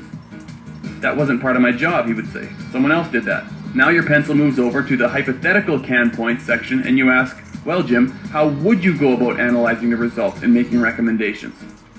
At this point, you're listening to knowledge and you will score this in the appropriate hypothetical column after many probes. Remember that you don't add the hypothetical points to the total score. They are derived from the total score of did points. In other words, we are allowing applicants to pick up a few points for knowledge of how to go about doing a task out of the total points for that task. In general, interviewers will listen carefully whether the applicant has direct past experience in the tasks or has knowledge of how to go about it. The end result is a combination of did points and knowledge points that will enable interviewers to distinguish between many applicants who appear to have same backgrounds, particularly new graduates. Here are some overall issues surrounding interview questions. We've talked about sub-questions that we use to probe the applicant for more information. We said that these probing questions do not have to be written down. This means that interviewers will have to know whether the responses from these sub-questions probes are valid. This brings up the issue of how much detail is required for each job questionnaire. In the CAN question exercise, we used the performance factor itself as a question. If the job is heavily task-oriented and requires much attention to detail by whoever is going to do the job, then question the task and have the subtasks listed as expected responses. Through all the questioning, we simply circled or checked numbers as the applicant brought up the expected responses. We had no need for taking notes. There is absolutely no legal obligation of any kind to do so. We just do it out of habit to help us remember applicants. Frankly, we don't want to remember them. Each interviewer will have made different notes about the applicant. None are objective. Some are the negative, and some will be positive, depending on what biases the applicant triggered in the interviewer. When there is a challenge to your selection decisions, the first thing they do is subpoena the interview notes and use it to destroy the credibility of the interview process. There is no need for notes. Interviewers may face a situation where someone in the organization wants to bypass the scoring system and hire a friend or relative. Recruiters are usually caught in the middle because their first obligation to the organization is to control organizational entry by identifying applicants who are the least risk and, therefore, have the highest potential for performing the job successfully. However, any other decisions taken by management that conflict with this obligation are management prerogatives. Recruiters must remain focused on the objective of identifying the best applicant and remove themselves emotionally from the outcome. While sympathetic to the recruiter's predicament, management does not pay recruiters to draw battle lines. Under all circumstances, the recruiter must test and score all applicants regardless of the source. If the favorite scores the highest, then hire him or her. If the son, daughter, or friend scores low, document the score and ask for guidance. In most cases, the senior employee will not pursue the matter when shown the test results. If they still insist on the hire, explain the economic, legal, and employee relations consequences in private. If they still persist, make sure to file the scores with those of the other applicants. When recruiters understand that their role consists solely of providing risk data on all applicants, then these issues can cease to be emotional ones and become management decisions based on all available facts.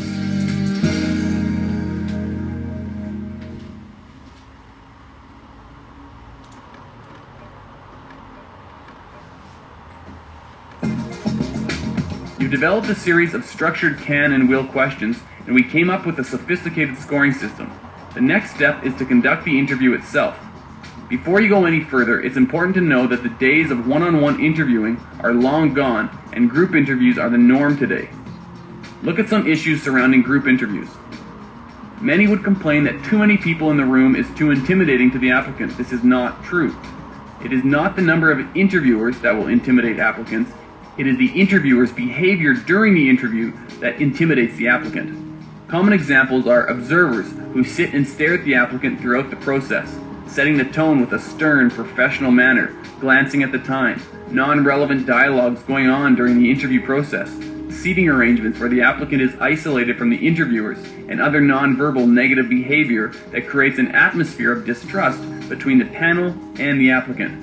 Instead of establishing rapport, the interviewers turn a simple exchange of honest information into an inquisition. In addition, many interviewers will admit privately that they do not want their peers in the room with them because they simply do not want to reveal how little they know about interviewing applicants. Many assume applicants have to come back for second or third interviews anyway. Wrong. Recruiting is an integral part of the business. There are costs involved, and these costs must be managed. The bottom line is obvious. Dragging the applicant back to see 5 different interviewers on 5 different occasions is more expensive than conducting the interview once with all 5 present. Besides, a well-structured interview process will ensure all predictive data is gathered at one sitting. If the applicant returns, it should not be considered an interview. It is merely a second opportunity to sell the applicant on the job and the organization. Hiring managers will complain that it is difficult to arrange their schedules to meet at the same time. In this case, their priorities have to be straightened out. Simply put, all managers and supervisors have nothing more important to do in their jobs than control the organizational entry. Many feel that there is more room to wheel and deal in a one-on-one situation. This is false. The perception that a lone interviewer has more flexibility and scope in the types of questions asked and territory explored died when the Human Rights Code was first introduced in Canada. Considering the 2 to 4 year backlog of human rights cases in all jurisdictions across the country, it is obvious that applicants do not want a free-for-all atmosphere for the selection interview. Even if the lone interviewer is staying on topic, he or she is still in a very vulnerable legal position. It will always come down to a question of credibility.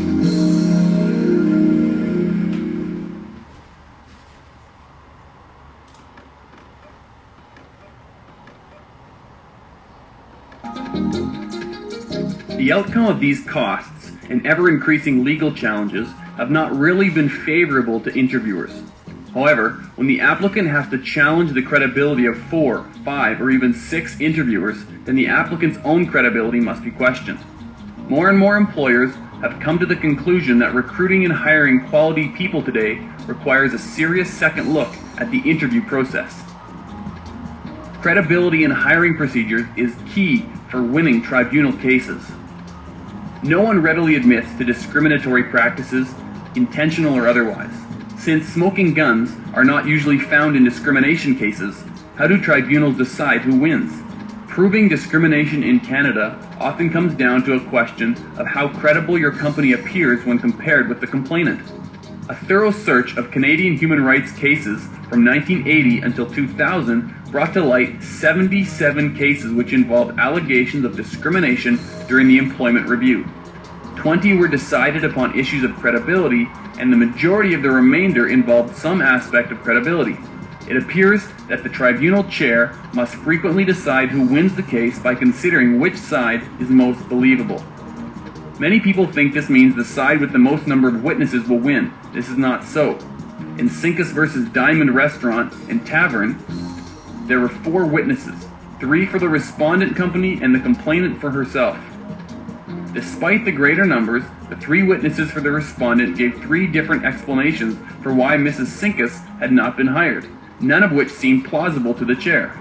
Similarly, in Lindahl versus Ald Phillips Limited, there were 2 interviewers who had sequentially interviewed the complainant. The tribunal found that the interviewers were very confused in their recall of events and that one hid behind his poor memory. The complainant, on the other hand, was clear and forthright in her testimony. Consequently, the tribunal accepted the testimony of the complainant over that of the respondents. Although having more witnesses than the complainant does not guarantee a positive outcome, having a panel of interviewers may. None of the 20 cases went against the respondent company when they had used a panel of interviewers. A panel could be as few as 2 interviewers, although some were considerably larger.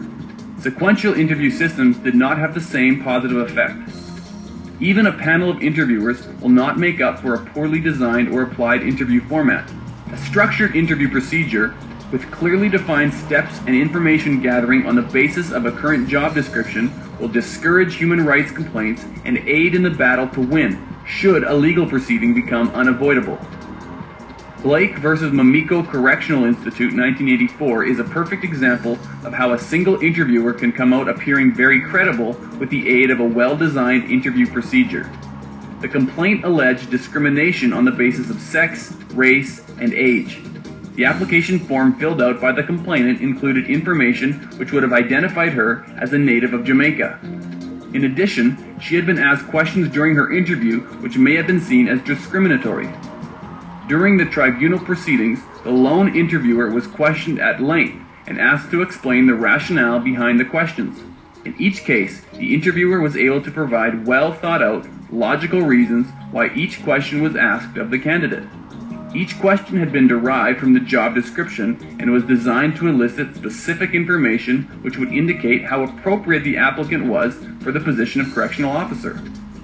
Another strong point in favor of the respondent company was the fact that the interviewer did not ask any questions of the complainant that he had not asked of every other applicant for the position. The interviewer's ability to clearly explain his method was the key factor in the tribunal chair determining that the respondent company was more credible than the complaint.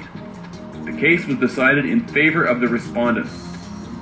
Credibility in your hiring procedure can become particularly important when the position in question is a fairly senior one. Companies hiring for the 2000s and beyond are looking for innovative and spontaneous organizational citizenship behaviors, such as helping, sharing, cooperating, or voluntarily promoting the organization that goes beyond role prescriptives. Such behaviors and qualities such as leadership ability or command potential are necessary in the lean companies of today, but the meaning of these characteristics is open to dispute by applicants. Does this mean that your interview questions and tests should only include characteristics that are easily quantified and defined? Not if your company wants to avoid human rights entanglements. If your interview procedure informs applicants that certain characteristics are being sought, but in fact makes the hiring decision based on other, unstated characteristics, the credibility of your hiring procedure will suffer, and so will your chances of winning the legal battle. Fulch versus Canadian Airlines International involved the search for an airline pilot, a senior position which requires some difficult to quantify but necessary characteristics such as command potential. The complainant alleged discrimination on the basis of age, sex, and ethnic origin. The tribunal ruled in favor of the respondent company despite the fact they had hired a younger male, non-ethnic candidate who were better qualified for the position. The rating given each applicant was determined by the answers to a series of questions about hypothetical operating emergencies that may occur during the operation of an aircraft. The respondent company was deemed to be more credible than the respondent in part because of the process they used, a panel of 3 interviewers. Each of the 3 interviewers had independently made a negative assessment of the complainant's potential command ability. It was also a significant factor in the company's favor that the 3 interviewers had applied the same standard of command potential to reject the other non-female, non-ethnic candidates. The rulings to date would indicate that companies should screen for any knowledge, skill, ability, or characteristic which is critical to the job, even if the quality in question seems difficult to pin down. Keep in mind that the knowledge, skill, or ability must be directly related to the ability to successfully carry out the work, and the interview procedure must consistently require each candidate to demonstrate their skills and knowledge in the area in question.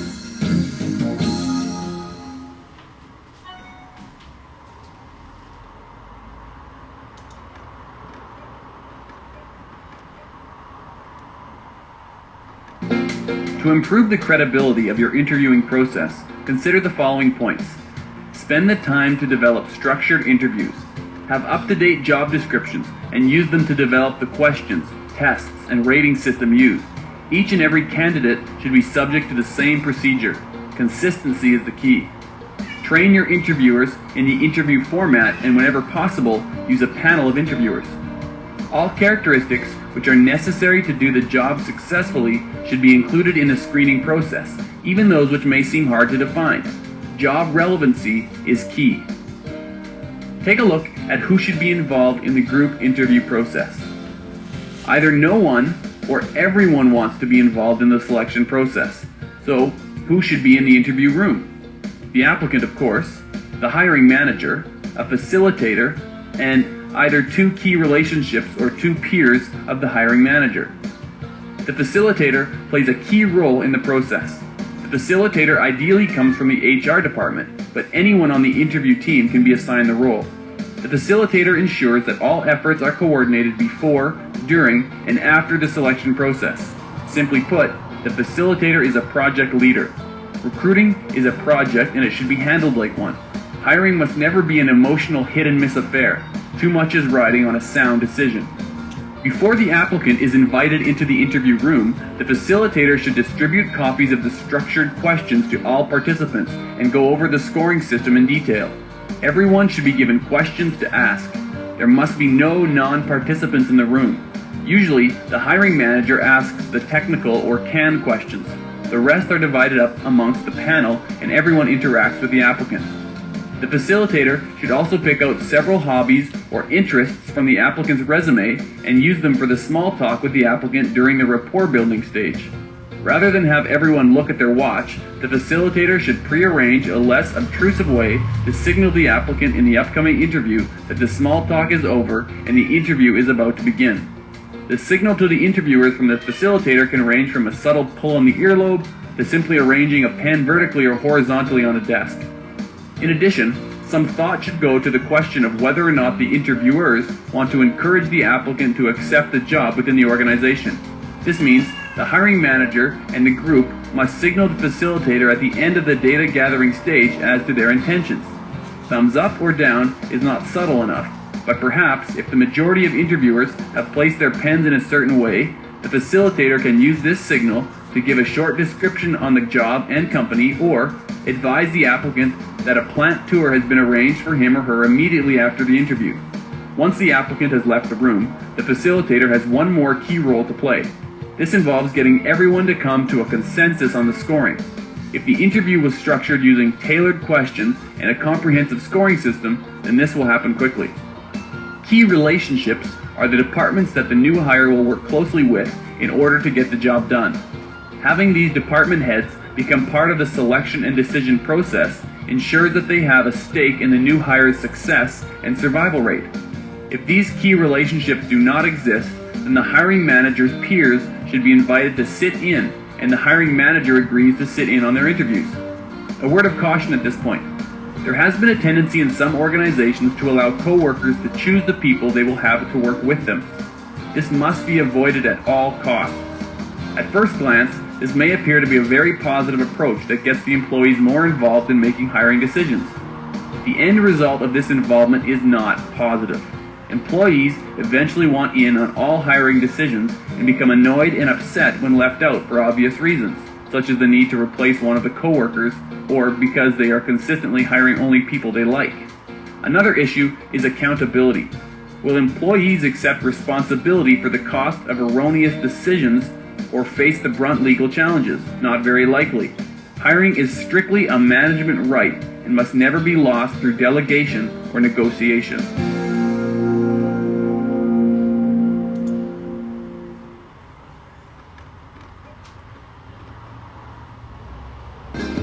Now it's time to look at the interview format. There are 6 fundamental steps involved in an interview process. It is important to note that each step is an integral part of the interview process and should not be omitted. This will ensure a consistent process where the interviewers can assess all applicants using the same assessment tools and where all applicants are given the same opportunity to demonstrate their skills and abilities in a planned and controlled environment. Equally important is the order in which each step is carried out. Changing the order in which things happen will reduce the psychological impact of the process. The reasons for this will become obvious shortly.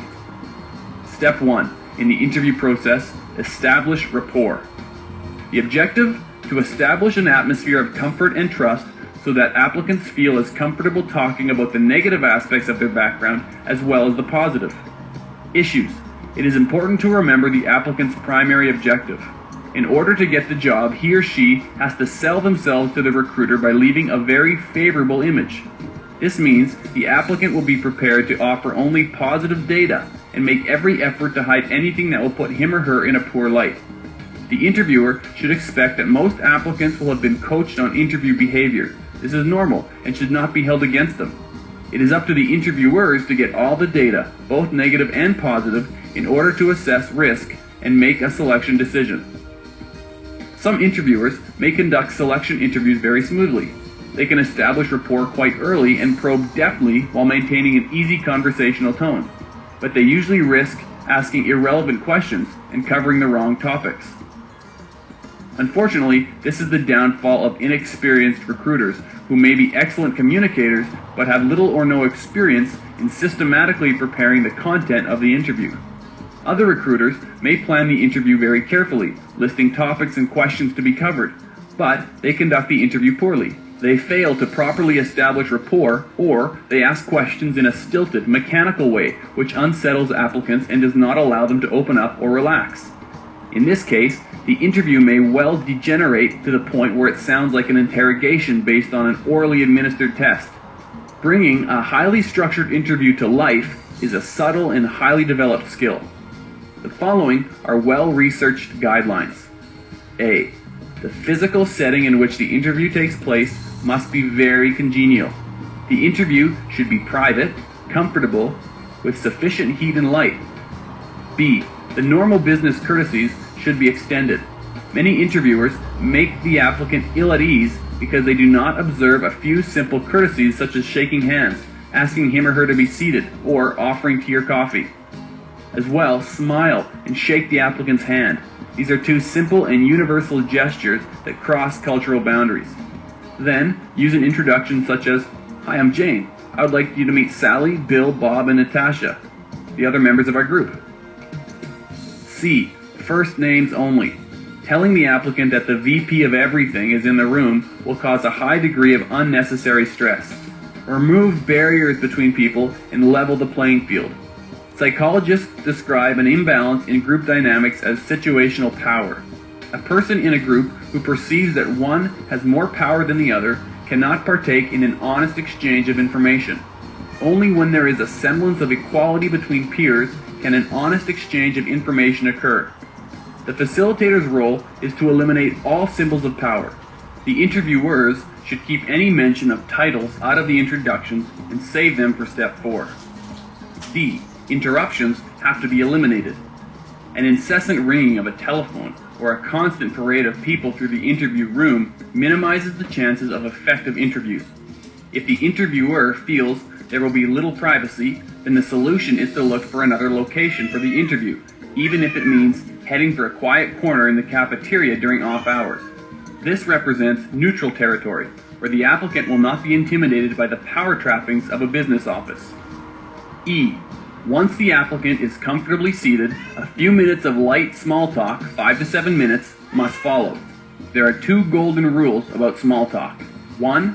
It must be of interest to the applicant and not the recruiter, and it must never involve the job or the applicant's history. Breaking these rules will put the applicant on guard and leave the perception that the interview has started. This perception must be avoided. The warm-up small talk eases the applicant's initial tensions, helps develop the vital rapport, and allows the applicant to get used to hearing the sound of his or her own voice in a strange environment. Interviewers should have read the applicant's resumes for hobbies or interests to get the conversation going. For example, you might say, "How did you become involved in big game hunting?" As in a natural conversation, one question flows to another, and before long, the applicant talks with enthusiasm about a favorite hobby. Interviewers must perceive to be interested in the applicant's background. A sympathetic or sensitive attitude will inspire confidence and encourage the applicant to talk freely about themselves and open up. You will need to be completely aware of your body and not pronounce judgment on anybody because that's what you do when you frown, laugh, smirk, or show any disapproving facial expression. This will cause the applicant to become guarded and tense. The method to appear interested in what the applicant is saying is to lean slightly forward in your chair, Smile and provide nonverbal positive behavior by nodding your head and looking like you want even more information.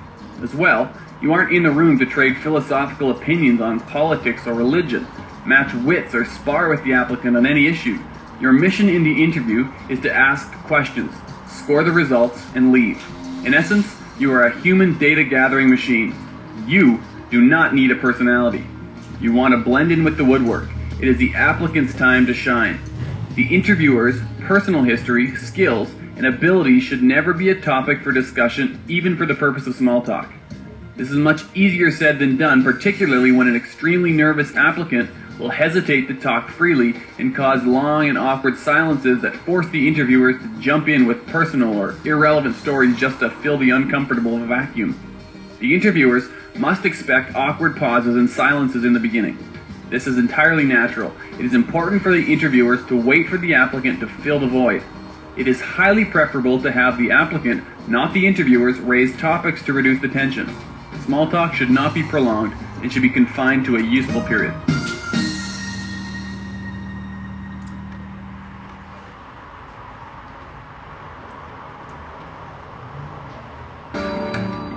Step 2 in the interview process, set the agenda.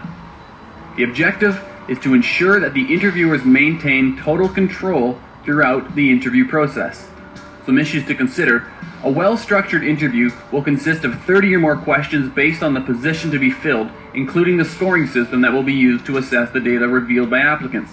In this highly structured environment, it is vital that the interviewers remain in control so that all data is received when the interviewers need it. If the interviewers lose control and allows applicant to interrupt or jump in to any other part of the interview when they feel challenged or threatened, then it will be impossible for the interviewers to score effectively. This must not happen. A. Setting the agenda is a relatively brief portion that is controlled by interviewers and signals an end to the small talk and the beginning of the actual interview. Although the purpose is to set rules and guidelines for the conduct of the interview, it is not necessary to be harsh or authoritarian. The interviewers must take care not to destroy any rapport already established in step 1. Setting the agenda will also relax applicants by letting them know how the interview will progress, when they can ask questions, and how much time will be allotted for the interview. B. For a smooth transition from the irrelevant small talk into the meat of the interview, try this. Jim, that was a very interesting lesson on big game hunting. Look, in the next half hour, we're going to be asking you a series of questions about yourself, your background, and your education. After that, we'll describe the job and the organization to you in more detail. Later on, you'll have a chance to ask some questions on any subject which we haven't already covered. By the way, we're going to be jotting down a few notes or two as we go along. Is that okay? Notice how this simple agenda sets out all the information the applicant needs to know. The applicant knows the order in which things will happen and knows when he or she can ask questions. The applicant will appreciate this roadmap.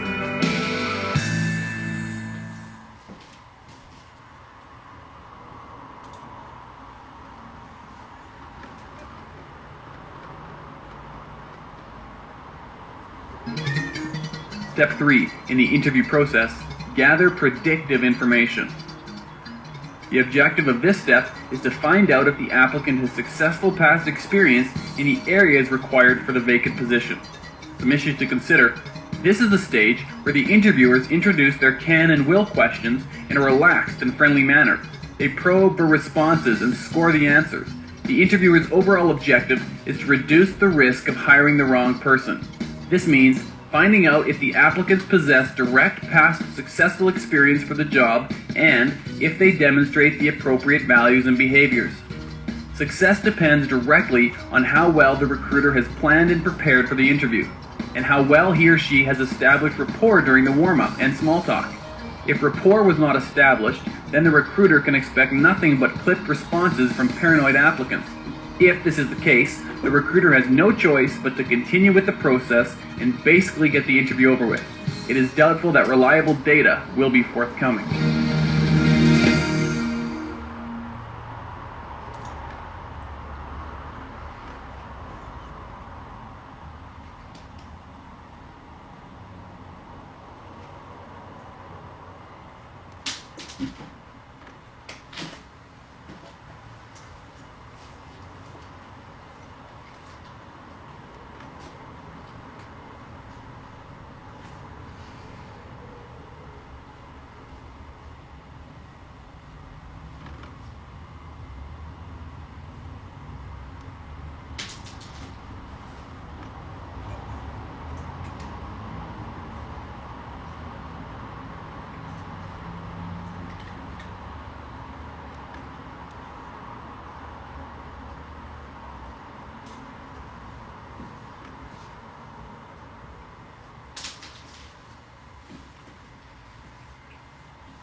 successful past experience in the areas required for the vacant position.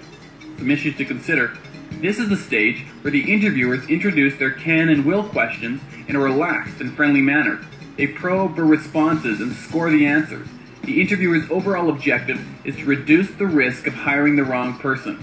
This means finding out if the applicants possess direct past successful experience for the job and if they demonstrate the appropriate values and behaviors. Success depends directly on how well the recruiter has planned and prepared for the interview, and how well he or she has established rapport during the warm-up and small talk. If rapport was not established, then the recruiter can expect nothing but clipped responses from paranoid applicants. If this is the case, the recruiter has no choice but to continue with the process and basically get the interview over with. It is doubtful that reliable data will be forthcoming.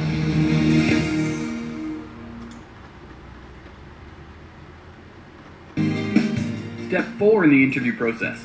Describe the job and the organization. The objective of this step is to provide data about the job and the organization so that the applicant can make an informed decision about accepting or rejecting a position. Some issues to consider. This part of the interview is intentionally placed after the gathering of applicant data for 3 reasons. 1. By providing job data beforehand, the recruiter will virtually coach and rehearse the applicant on how to respond and behave positively during the upcoming questioning period. 2. Until the recruiter has the required data, it is not possible to know whether or not to encourage the applicant on the advantages of working for the organization. And 3. If it is done beforehand, it may take up so much time that the recruiter does not have enough time left to gather the data. This may appear humorous, but it is usually the reason why many recruiters are behind in their interview schedules. A. This portion of the interview is devoted to providing the applicant with information about the job and the organization's policies, practices, and benefits. The information should be geared to the expressed career plans and ambitions of the applicant in order to sell him or her on accepting the job. Caution should be exercised when selling.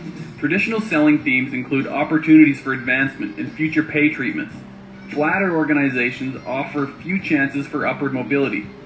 In addition, these traditional selling packages can be considered part of the verbal employment contract, and if they become undeliverable, the interviewer may drag the organization into a legal battle for misrepresentation. B. Conversely, the recruiter may not want to encourage the applicant to accept the job because of poor ratings during Step 3. It is important not to compromise consistency even when the applicant's shortcomings are apparent. In this case, the recruiter goes through this step within a shorter time frame. C. Applicants make emotional decisions when accepting or rejecting jobs. In other words, non-business issues appear to have a greater impact on the applicant's choice. One of the major non-business issues is people. Consider the fact that all workers spend an average of 40 to 50 hours a week at work. They may spend more time at work with other workers than with their family or friends. Here are a few of the most common unspoken fears. How will I fit in? Will the people I work with accept me? Even if they eventually do, how long will it take? Can I put up with the weeks or months of possible unfriendliness while constantly having to prove myself to everyone? Who are the players? What are they like? Are they more qualified than me? Are they older or younger than I am? Will I be able to relate to them? How committed are they to the job and the organization? Interviewers able to focus on these common fears and provide information that will answer these questions in the job interview are ahead of the pack. The recruiter should make sure the qualified applicant is taken to where they will work and meet the players in person. Take the time to provide some history on the group, its successes, failures, how they work together, and any other data that will allow the applicant to see him or herself working with them. Other non-business issues should be discussed, such as on-site and off-site social events, family days, picnics, or any other special days or community activities. Never underestimate the power of this selling theme. Although applicants in general will ask questions on the traditional themes, they will accept or reject the position based on how much they know about the players and the non-business routines of the workplace. Consider an applicant with 3 job offers. All 3 recruiters provide basically the same financial package, but during the interview with one of the employers, the applicant is taken to where they will work, meets Bob and Sally, who provide details about the work environment, and is told about the rest of the gang. This is a good approach. The applicant will usually choose an offer where there is less fear of the unknown. Applicants will gravitate to the place where they know what to expect on Monday morning. This happens even if it involves an offer that provides less pay. D. The most effective way to identify how well interviewers are selling the job and the organization to qualified applicants is to calculate the ratio of the number of job offers extended to the number of job offers accepted. If the ratio is not 1-to-1, then something is wrong. Some recruiters will blame poor salary, benefits, or other financial job factors as the root cause for an applicant rejecting a job. But this is simply not true. Job applicants make emotional decisions when accepting or rejecting employment opportunities.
Further information about the job and the organization. He or she will want to sell themselves and voluntarily add information that will put them in a favorable light. They should be given the opportunity to do so. Most applicants have questions for the recruiter. Overtime, hours of work, training and advancement opportunities are some of the more common topics usually raised by applicants at this stage of the selection process. It would be wise for the recruiter not to answer these questions immediately, but ask one of their own before answering theirs. Your question about the hours of work, does this present a concern? Possible answer could be, yes, I have other commitments after 5 o'clock. If the job that you described to the applicant required him or her to do shift work, then the applicant has contradicted him or herself. Had you previously given 5 points for a positive response to his or her statement that overtime is not a problem, then the interviewers can delete these points. If there are any other contradictions to what applicants have already told you, then it will happen during this stage of the interview process. If the interviewers are going to remove points at this stage, then they must add points when new predictive data is being heard. Whether adding or removing points or doing neither, consistency is vital.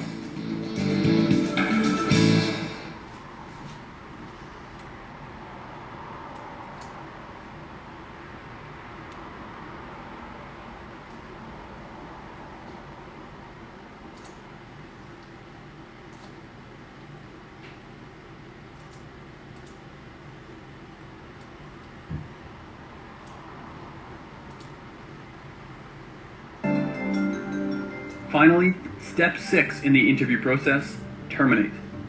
The objective of this step is to ensure the current interview does not extend beyond a useful period. Some issues to consider. Many recruiters have a tendency to keep interviewing after the interview is over. This must not happen. Once the data has been gathered and the score is documented, then the purpose of the interview is over. There are usually other applicants waiting, and it would be unwise for them to start the interview with a hostile attitude when the objective is to establish rapport. Most recruiters feel that terminating an interview needs no prior planning and that it happens naturally. This is just simply not the case. The termination must be planned and carried out in a warm, friendly, but firm manner. There are 2 things the applicant must know at this point: when you will get back to them and how you will get back to them. Once this information is passed on to the applicant, the interview is now over for the applicant. Interview time is quite precious and must not be wasted. Do you have any other questions, you may ask? No? Well, let me tell you how we'll proceed from this point. We are interviewing other applicants and hope to get back to you within 2 weeks to give you a definite reading on your candidacy. I'll reach you by phone or by mail to give you this information. Thank you very much. I appreciate your time. Once this information is conveyed, recruiters must stand up and extend their hand to the applicant, who will automatically repeat the behavior. It is very important not to continue interviewing in bits and pieces as the applicant heads for the door.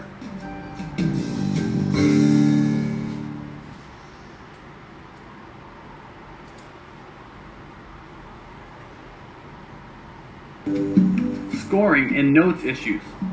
Once the applicant is out the door, the facilitator must bring the 4 or 5 panelists to consensus while comparing scores for each question. Although conventional wisdom would say that the panel will argue incessantly, experience shows contrary results. An informal survey of thousands of interviewers across Canada indicates that consensus is easily reached. For example, if one of the panelists, we'll call him Harry, scores one of the questions a 3, or the rest have scored 10, it suggests Harry's score of 3 is highly suspicious. This means there are only 2 possible reasons for the differing results. Harry was not listening to the applicant, or he is biased and prejudiced. When confronted by his peers, what would Harry rather admit to, being biased and prejudiced, or that he must not have heard the answer to that question? The facilitator goes through every question until the group reaches consensus. When that happens, the facilitator inks the final score on 1 copy only, that being the only copy kept on file. As for the other working copies, they are now redundant and as such discard them. The employer retains on file each applicant's profile of ratings, referenced with a competition number. If an applicant wants to know why he or she did not get the job, show the exam results and explain that others scored higher. The successful applicant's responses and scores are put in their employee files. As you have seen, this scoring system requires no notes. Your notes, in the form of desired experience and behaviors, were already written before you started the interview. There is no legal requirement for taking interview notes. None. Taking notes, no matter how objective you feel they are, will be different from interviewer to interviewer.